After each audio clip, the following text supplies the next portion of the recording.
छात्रों, आप सबों को प्रातःकाल शुभकामनाओं भरी मैं सुप्रभातम बोलता हूँ और आप सबों की परीक्षा तो नज़दीक आ ही गई है। आप लोग ऐसा पढ़ाई पढ़िए कि आपकी परीक्षा बहुत बेहतर जाए और आप लोग तो बिल्कुल 100 में 100 लाने के लिए तैयार हो गए हैं जी। इतना आप लोग पढ़े ही हैं, तो आज आपका जो शेष बचा था पाठ, उसको आज हम इस कक्षा में पढ़ा दे रहे हैं। तो आज का पाठ आपका है मंदाकिनी। मंदाकिनी आपका 10वीं कक्षा की किताब का 10वां पाठ है। इसका नाम मंदाकिनी वर्णनम है। अगर आपको आता है लिखने के लिए कि मंदाकिनी वर्णन से क्या तात्पर्य है, तो मंदाकिनी नाम की नदी है, ये पवित्र नदी है, जिस नदी का परिभ्रमण प्रभु श्री रामचंद्र जी, राम जी, लक्ष्मण जी और सीता जी वनवास के दरमियान यहाँ पर गए थे। इस नदी का लोगों ने भ्रमण किया था और इस नदी की विशेषता है कि बड़ी सुहावना नदी है। चारों तरफ रंग बिरंगे फूल हैं, मृग है, भालू है, चीता है, तरह तरह के पंछियां चहचहाती रहती है और इसके निर्मल पानी है, कहीं मड़ई है, कहीं कुछ है। ये देखने से लगता है कि मन ही नहीं हटता है। आदमी इसके प्राकृतिक दृश्य को देख करके मंदाकिनी नदी के इर्द गिर्द का लगता है कि वहीं पर रह जाएं, और भगवान श्री रामचंद्र जी वहां पर कुछ दिन रह भी गए थे। तो ये आप इस मंदाकिनी नदी के अगर आगे वर्णन करने के लिए, तो आप इस पर अपना लेख लिख सकते हैं। दूसरी चीज फिर आ सकता है कि प्रभु श्री रामचंद्र जी जब वनवास गए थे तो प्राकृतिक दृश्य का दर्शन करने के लिए कहाँ गए थे, तो फिर इसी में इसको घुमा दीजिए कि भाई मंदाकिनी नदी के किनारे गए थे। तो ये हुआ आपका ग्रुप बी, खंड बी का, खंड ब का जो क्वेश्चन आपको आएगा 2 नंबर वाला, हिंदी में लिखना पड़ेगा, आराम से लिखिए। और ये जो खंड अ वाला है, ए वाला है, अ कहिए, इसमें आएगा 1 नंबर का सवाल आएगा। तो अभी हम शुरू कर रहे हैं खंड अ से 1 नंबर का सवाल, और वह फिर खंड ब का भी आंसर हो जाएगा। आगे देखिए, अब कह रहा है कि आदि कवि किसे कहते हैं। आदि का मतलब होता है प्रारंभ की कवि। अभी कोई धरती पर कोई कवि नहीं आया था उस जमाने में, तो उस जमाने में शुरू शुरू कौन ऐसा कवि आए तो उनका नाम है, और संस्कृत के कवि थे। और अगर आदि कवि किसे कहते हैं, ऑप्शन है वाल्मीकि जी को और या कालिदास जी को। तो आप बोलो भाई, आप पढ़ के आए हो ना, क्या पढ़े हो, क्या पढ़ाया गया था स्कूल में और आप स्वयं पढ़े हो, पहला होगा कि दूसरा होगा? पहला होगा, ठीक है। देखो इनका कहना है पहला होगा। तो पहला में लिखा है वाल्मीकि। तो वाल्मीकि को कहा जाता है आदि कवि, शुरू का कवि। कालिदास जी को नहीं, ये तो भाई बाद के कवि हुए थे। सबसे पहले अगर आता है परीक्षा में कि सबसे पहले कवि कौन आए थे, तो वाल्मीकि कवि आए थे। दूसरा सवाल है वाल्मीकि कवि ने उनकी कौन सी अच्छी रचना है, उन्होंने क्या लिखे, उनकी रचना सबसे बढ़िया कौन सी थी। तो उनकी सबसे अच्छी रचना है रामायण। उन्होंने इतनी मोटी रामायण को लिख दी। इस रामायण में रामचंद्र जी, चारों भाइयों का वर्णन, सीता, और पूरे रामायण जितना आप जो बालकांड, सुंदरकांड, अयोध्या कांड जो पढ़ते हैं, अरण्यकांड, पूरा आपने कांडों में बांट करके आपने रामायण की रचना कर दी। उसका नाम है रामायण, याद कर लीजिएगा। और दूसरा जो रामायण है उसको कहते हैं रामचरितमानस। रामचरितमानस याद कर लीजिए आज से, कि रामायण में से ही, संस्कृत के वाल्मीकि द्वारा लिखे हुए रामायण में से ही ले लिया, उसको हिंदी रूपांतर कर दिए वाल्मीकि द्वारा लिखित पुस्तक से गोस्वामी तुलसीदास। उस किताब का नाम पड़ गया रामचरितमानस। तो ठीक है, आप अब आइए। अब दूसरा क्वेश्चन है कि वाल्मीकि की मुख्य रचना कौन सी है, आप कौन सा लिखेंगे जी? महाभारत की रामायण? तो रामायण, ठीक है भाई, रामायण। अगली है मंदाकिनी का वर्णन का वर्ण किस कांड में है? महाकवि कालिदास, महाकवि भास, जितने बड़े बड़े कवि आए अपनी रचनाओं में प्रकृति को दृश्य दिया, वर्णन दिया। उसी प्रकार से वाल्मीकि कवि भी अपने किताब में यानी अपने रामायण में प्राकृतिक चित्रण किया, नदी का, तालाब का, जंगल का, झील का, झरना का, सब होता रहता है। तो इन्होंने किसका किया है? अब जो मंदाकिनी का वर्णन किस कांड में है? बहुत से इसमें कांड है, 7-8 कांड है, तो कौन कांड में? तो बाल कांड में, अयोध्या कांड। बोलो जी किस कांड में जी? तो अयोध्या कांड में। इस नाम क्यों अयोध्या कांड? इसलिए कि भगवान श्री रामचंद्र जी अयोध्या से गए थे और इसी बीच में आपने मंदाकिनी नदी के तीर पर मंदाकिनी नदी में घूमे फिरे थे, इसका नाम पड़ गया अयोध्या कांड। आगे, वनवास के क्रम में राम लक्ष्मण सीता कहाँ गए थे? अब बोलिए, 2 ऑप्शन है, चित्रकूट गए थे कि प्रयाग गए थे? बोलो जी कहाँ गए थे? दूसरा ऑप्शन, ठीक है, दूसरा ऑप्शन, तो चित्रकूट गए थे, प्रयाग नहीं गए थे। अगला, प्राकृतिक वर्णन में क्या क्या देखा गया था? तो आपको आ सकता है परीक्षा में कि प्राकृतिक वर्णन कीजिए मंदाकिनी का, क्या क्या वर्णन कीजिएगा, आपको आराम से दोनों मिल जाएगा। वर्णन कीजिएगा, वहां मृगों का समूह था, सारस पंछी का समूह था, पेड़ों का समूह था, फलों का समूह था। मंदाकिनी नदी का जो जल था बड़ा ही निर्मल था, स्वच्छ था, पवित्र था, लताएं से भरा पड़ा था। वहां सरोवर भी थे, तालाब भी थे, फल के पेड़ भी थे, अन्य प्रकार के घास पात से, लताओं से पूरा तो घिरा पड़ा था, झील था, झरना था, सब सब उसमें वहां पर वर्तमान था। इसलिए इसका नाम कहेंगे कि प्राकृतिक वर्णन है। इसका वर्णन महाकवि वाल्मीकि जी ने अपनी किताब रामायण में संस्कृत में लिखे हैं श्लोक के द्वारा। अच्छा, अगला है, करें कि ईश्वर भजन में कौन वहां लीन रहते थे, बड़े बड़े अगर जंगलों पहाड़ों में सब में? तो करें कि ऋषि महर्षियों का समूह, वहां पर बड़े बड़े ऋषि महर्षि तपस्या करने के लिए भी जाते थे, वहां के प्राकृतिक दृश्य को देख करके।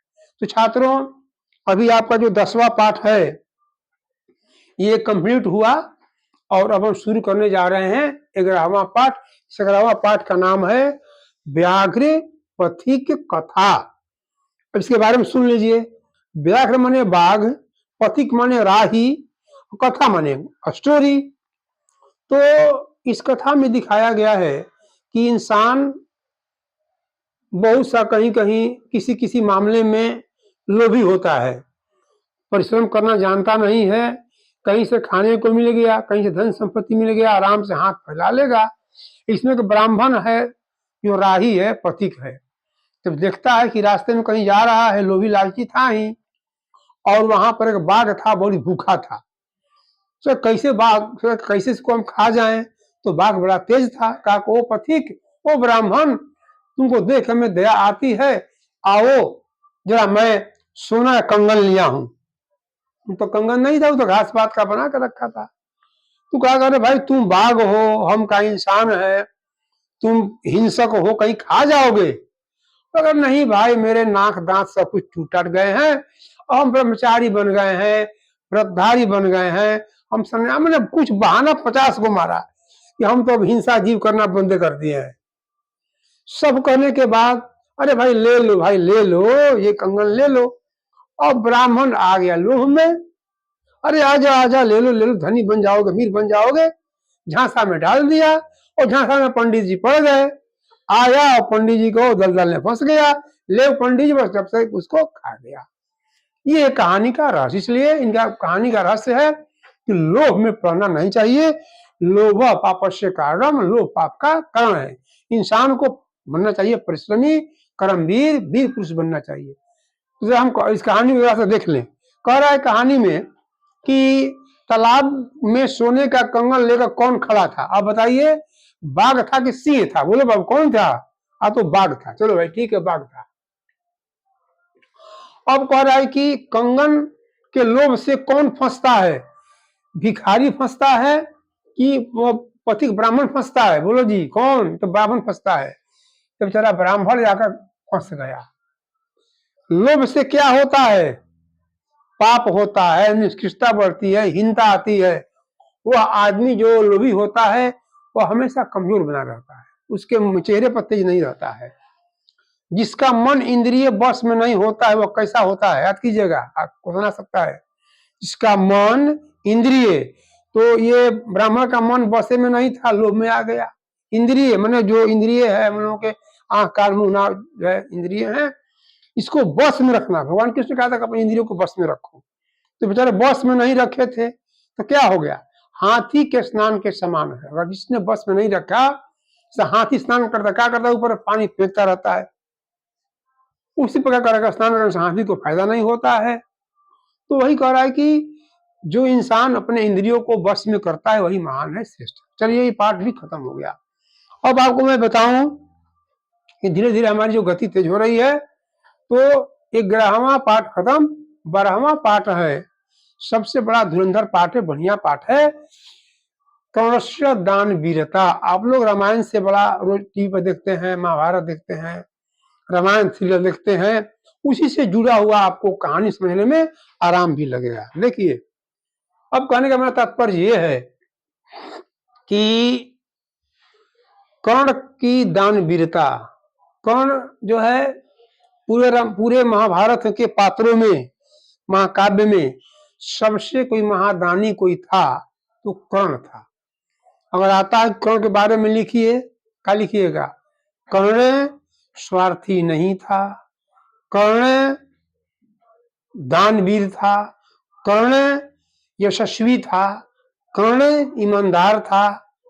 कर्ण के बारे में लोगों का कहना है वह किसी के सामने झुकता नहीं था, गलत काम करता नहीं था। कर्ण अपनी सच्चाई पर रहने वाला वह महारथी थे, ताकतवर थे, वीर पुरुष थे। इनके बारे में ही चर्चा हो गई। अब लिखिए, कह रहा है आगे में कि कर्ण किसका पुत्र था? तो बताया गया कहानी के माध्यम से, कहते उसी को इस तरह कहना है। कर्ण की माता का नाम कुंती था, कुंती का पुत्र था। फिर कर्ण को कैसा पुत्र कहा गया है? कर्ण को सूर्य पुत्र कहा गया है। ये केवल कहानी भर जानिए, जितना परीक्षा उतना ही भर।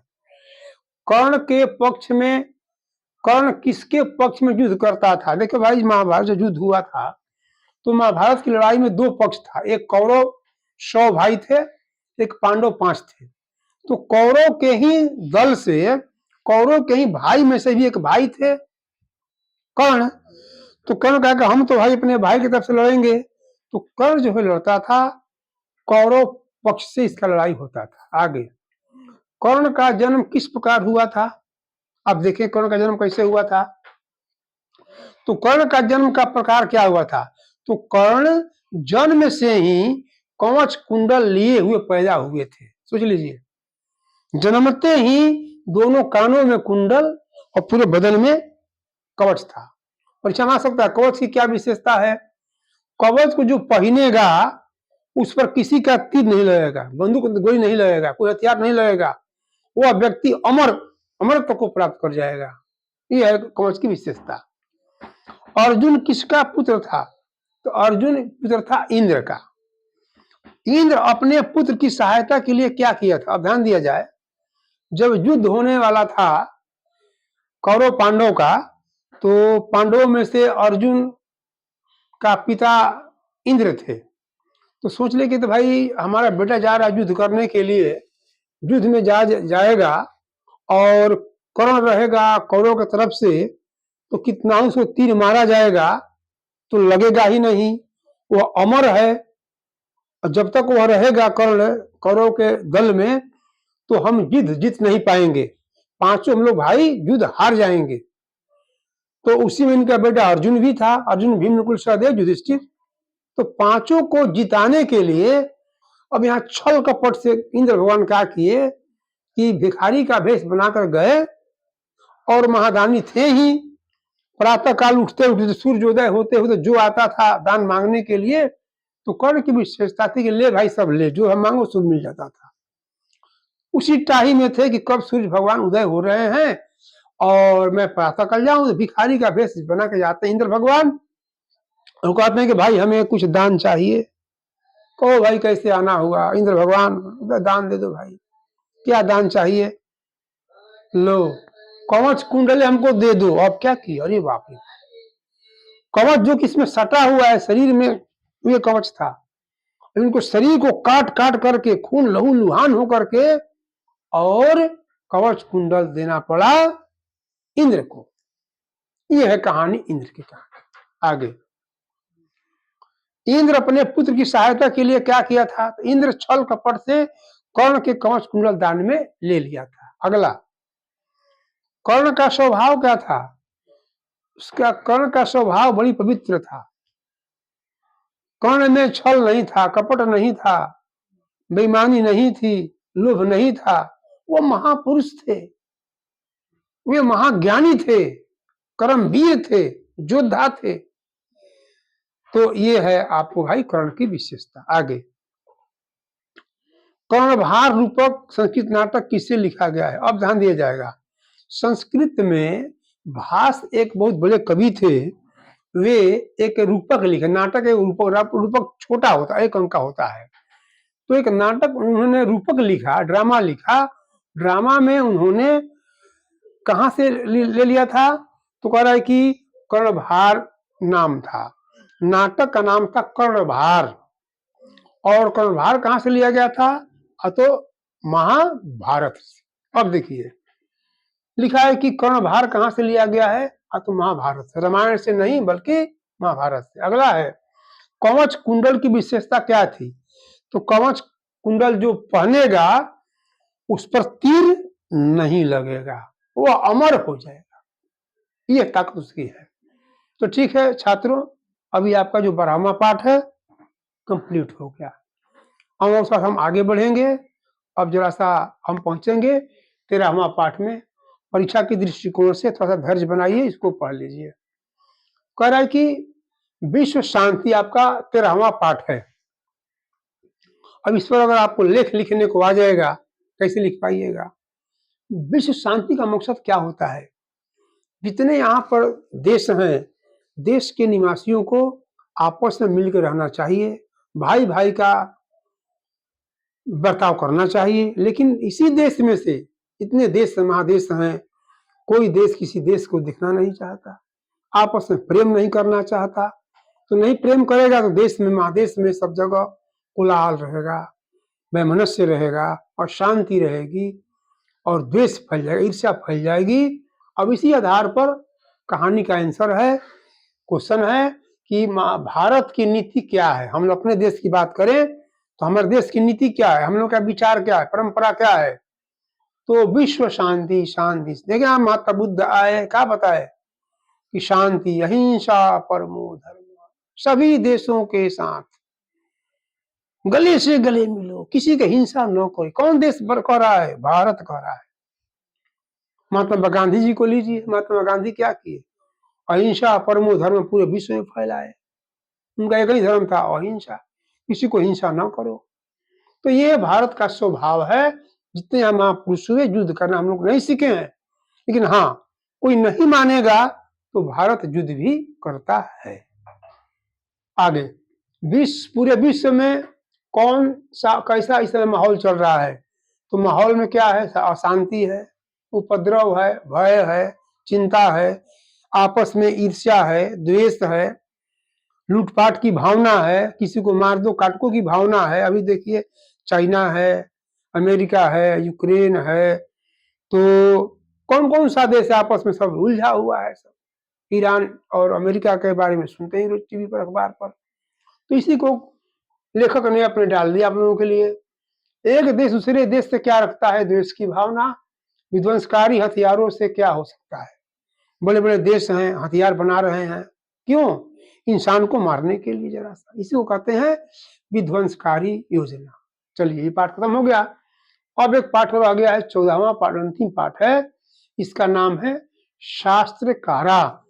वह व्यक्ति जो कविता करे, कहानी लिखे और गद्य लिखे, पद लिखे लिख लिख करके दुनिया को दे दी। जिसमें का आपको रामायण लिखा गया, महाभारत लिखाया गया, पुराण लिखाया गया, आपको हिंदू भाई में हो गया, मुसलमान भाई में कुरान है, और सिख भाई में गुरु साहिब है, और ईसाई भाई में बाइबल है। तो धरती पर सारे महात्मा आते हैं, दार्शनिक आते हैं, बड़े बड़े कवि आते हैं, सब लिखते हैं। तो उन्हीं को कहते हैं शास्त्रकार, यानी कि मतलब बुक मैंने किताब, वे किताब लिखते हैं। और किताब बंट गया काव्य में। काव्य को कहा गया गद खंड, पद खंड, खंड काव्य, महाकाव्य, लघु कांड, और बहुत सी चीज है आज से। अब कह रहा है कि वेदांग शास्त्र कितने हैं, पूछ सकता है परीक्षा में। आप जानते हैं 4 वेद हैं। वेद के उपवेद को कहते हैं वेदांग, वेद का अंग वेदांग। तो वेदांग कितने हैं शास्त्र, वेदांग शास्त्र कितने हैं? तो कह रहा है कि 6 है। शिक्षा, कल्प, व्याकरण, निरुक्त, छंद और ज्योति। याद कर लीजिएगा, 6 उसके उपांग हैं। व्याकरण के आचार्य कौन थे? याद कीजिएगा, आता है परीक्षा में, पाणिनि मुनि। ज्योतिष के आचार्य कौन है? आचार्य लागध। आप जानते हैं ज्योतिष के बारे में, ज्योतिषाचार्य होते हैं। धरती में कहाँ पानी है, कब वर्षा होगी, कब धूप होगा, कैसे होगा, कौन सी हवा कब बहेगी, कब आंधी आएगा, कब तूफान आएगा। नक्षत्र विज्ञानी होते हैं, खगोल विज्ञानी होते हैं, बहुत ज्योतिष पढ़ते हैं। ज्योतिष पढ़ के सब चीज जानते रहते, कौन कौन क्या क्या होगा। हस्तरेखा है, ललाट देख देख करके बताते रहते हैं। इसका नाम है ज्योतिष। तो ज्योतिष शास्त्र के कौन थे आचार्य? तो आचार्य लागध। कल्प, कल्प का मतलब क्या होता है? ये कल्प का मुख्य मकसद होता है, 4 वेद हैं, वेद तो भाई भारी है, उसमें ऋचाएं हैं, उसकी व्याख्या करने का काम, व्याकरण का काम करता है कल्प। इसमें कौन कौन से हुए व्याख्याकार हुए? बौधायन, भारद्वाज, गौतम, वशिष्ठ। ये लोग वेदों को व्याकरण के रूप में व्याकरण दिए। कैसे वेद का अर्थ को जानेंगे। सांख्य दर्शन, ये देखिए फिलॉसफी है, दर्शन है। सांख्य दर्शन के प्रवर्तक कौन है? कपिल मुनि। और न्याय, देखिए न्याय है, न्याय एक दर्शन है, फिलॉसफी है। इसके प्रवर्तक कौन थे? कौन? तो गौतम मुनि। अगला वैशेषिक भी दार्शनिक, देखिए सब दर्शन शास्त्र हैं। भारत में 6 दर्शन प्रकार के हैं, 6 दर्शन हैं। 6 के अलग अलग दार्शनिक अपना किताब लिख दिए हैं, उसी का चर्चा यहाँ पर है। तो वैशेषिक कौन है? कणाद मुनि है। और वेदांत दर्शन, वेद पर टीका टिप्पणी किए हैं, बहुत सा चीज लिखे हुए हैं। ये कौन थे? तो बरदायण। ये सभी के सभी का नाम याद कर लीजिए, ये सब दार्शनिक हैं। अब आइए, आयुर्वेद का मतलब क्या होता है? Medical science. जैसे आप पढ़ते हैं ना, एलोपैथिक है, आयुर्वेदिक है, होम्योपैथिक है, नेचुरोपैथी है, कौन कौन सा बहुत पैथी है। तो आयुर्वेद बहुत पहले से चर्चा में रहा है। संस्कृत में सब लिखा हुआ है, आयुर्वेद की बहुत बड़ी पुस्तकें। इसके आचार्य कौन कौन से हैं? तो चरक हैं, सुश्रुत हैं, बड़े बड़े आचार्य हैं आयुर्वेद के हैं। आगे बृहद कथा से कथाकार कौन थे? आप कथा सुनने बड़ा आनंद आता है। तो संस्कृत में बराह मिहिर थे, वो पूरी किताब, मोटे मोटे किताब लिख दिए हैं, और उसी कथा में से पढ़ पढ़ कर लोग हिंदी में निकालते हैं। अब चलिए, आप जानते हैं खेती बाड़ी की बात। आज जैसे कृषि का विज्ञान चल रहा है, एग्रीकल्चर साइंस है, तो पहले भी था एग्रीकल्चर साइंस। तो कृषि विज्ञान की रचना किसने की? तो पराशर मुनि ने की। तो यहाँ पे एक से एक विद्वान पैदा लिए, जिन्होंने आगे बढ़ाया इन ग्रंथों को।